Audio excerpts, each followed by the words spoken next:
Give thanks. They all say God is love. One of those universal phrases that people who are so-called conscious, spiritual, and religious may agree on. We may all quarrel and debate on many different viewpoints. We might debate over perception. We might debate over ideologies and doctrines. But one of those universal phrases is that God is love. If this phrase is true, why is it that there's so much confusion over the name of love? Stop in the name of love for 1 second. Hear me out. Reason with I and I for 1 second. If God is love, if this is true, why do we quarrel and go to war over the name of love? See, does love actually have a name, or has man created names to attach to this love that we call God? See, so it's very interesting how common mortals, who lack enlightenment, quarrel and debate over such petty nonsense. And I'm not saying this to sound arrogant or like I'm some type of know-it-all, because I don't like know-it-alls. People who come off with that know-it-all type of energy kind of turn me off, but I listen to everyone, because I feel like I can learn from a insect on the ground if I stare at it long enough. So everyone's here to give me some type of insight for a second, in the way I look at things, So why do we fight so much? There's been so much bloodshed over religion and God, but we all agree that God is love. Very simple question, with a very deep answer, because I haven't found anyone who can answer that for me.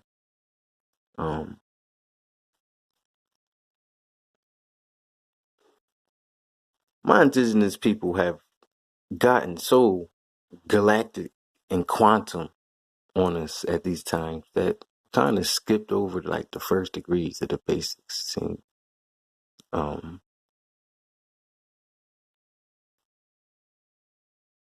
And some of my people have gotten so indoctrinated with the dogma of the deception of the harlot, it is impossible to talk to them. So, some people are so knowledgeable, they know it all, you can't speak to them. And some of people are just so closed-minded. So,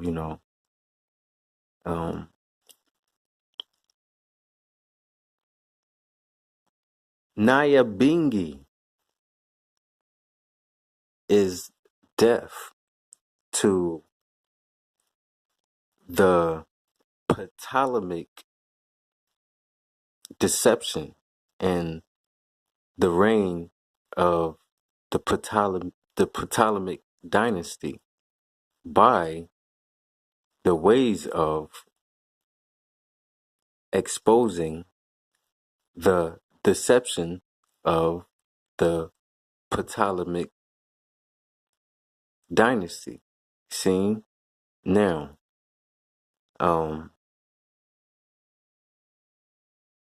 and there are brown, yellow, I don't know about green. I don't know about little green men. but there are people from many different ethnics who all take a part in deceiving the masses. And I've always been against deception, and I've always been one to question mainstream thought. And being a questioner of mainstream thought has always made me an outcast from every clique, society, group, whatever. So I'm a rebel, a soul rebel, not just any rebel. See? So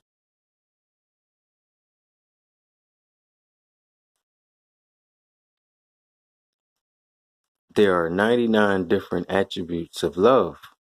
See? Now, when you love your children and somebody does harm to them because of the love that you have for your children, you will do something really harsh to that person. You will rip them apart. You would do harm to those who do harm to your children. Why? Because you love your children. See? So then that's one attribute of love. And we can go on and on and on. You can, you want to buy nice things for a young lady that you love. There's a lot of different attributes of love. Now, if I was to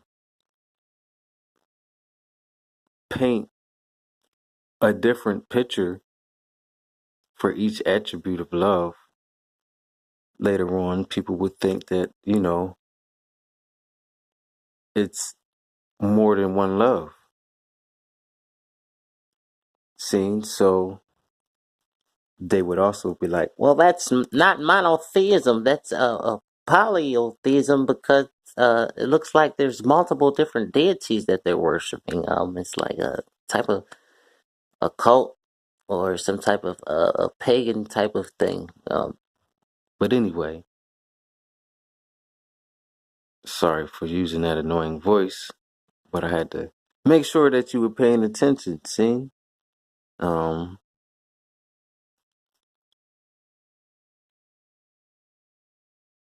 if we look at this love that we call God and embrace it, see, before I reason with you guys, I align myself with the frequency of love and the frequency of truth and, the frequency of, my ancestors, the frequency of the divine.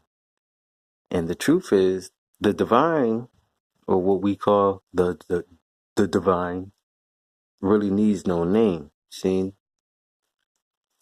But for those who understand the 99 attributes of love, that's why they say there's 99 attributes of Allah. And those who practice different ways of the Sufi, a Sufi knows how to use the different attributes of Allah and still know that there's one Allah. So uh, they'll, they'll use different uh, attributes of Allah for different things, just like our ancestors always did. We always knew there was one, but we utilize the different attributes of the one to make things manifest. See? So,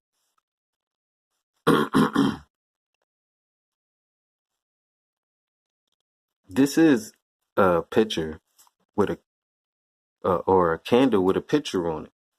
And for those people who like to make things deeper than what they are, um, or more mystical than what they are, for you extra mystical people, you charlatans who like to say you use forms of divination, but you're really using forms of deception. See? Anyway, um, previously we were building on learning candles and the colors and learning colors, period, and the meaning of colors. Here is one of those charts that I had with a bunch of different stains on it, but it's cool. And it explains all of the different colors or the candle colors and the meaning of the actual color of the candle. Very basic. So yes, this is a yellow candle with a picture of Yahushua or Jesus or whatever. They're like, hey man, this dude don't know about the castle of Nicaea, and we've been through those degrees. See, it's about activation. And see, not all that glitters is gold. Half that story has never been told. But in 2018, the other half of the story that wasn't told is being told at this time, and there are many different people out there explaining the other side of the story. See, so I try to give you something that you can apply, and I cry about the system.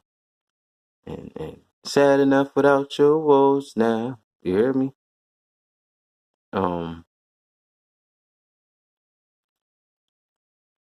So yes, you can go to a store and you might find a European candle with a European saint or whatever. But as a magi and a mystic, I had to bring it back to Ethiopia. Not saying that we come from Ethiopia, because for a true enlightened Rasta, Fari knows that we come from creation. And when you ask a Rasta where he comes from, he'll say, hey, I come from creation. But that might be a little too deep or too not deep enough for some individuals. Yes, I, you are now in tune on the one, the force itself at this time. See, I don't practice voodoo or hoodoo, none of those things. I call this you do, or we call this you do. Why? Because you do. See, be a free thinker. A lot of people have so-called Native American in them, so you might resonate with Native American cosmologies.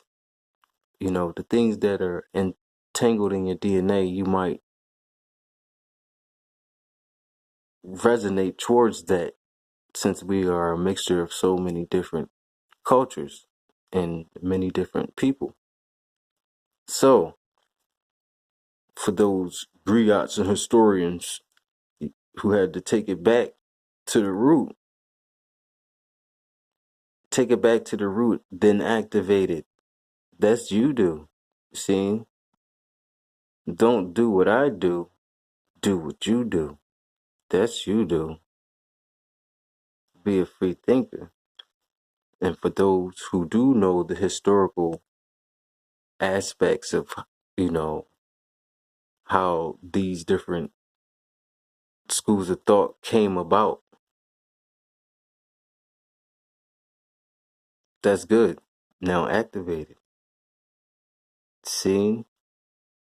And for those who don't know the science of how the mind works, even for those who are so-called conscious, know that when people believe in something that's not true as well, so hard, they still make it manifest with the own power that they have within, but not know that they're working on that power from within because they believe in a lie.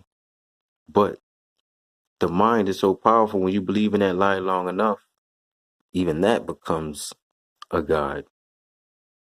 You are now in tune.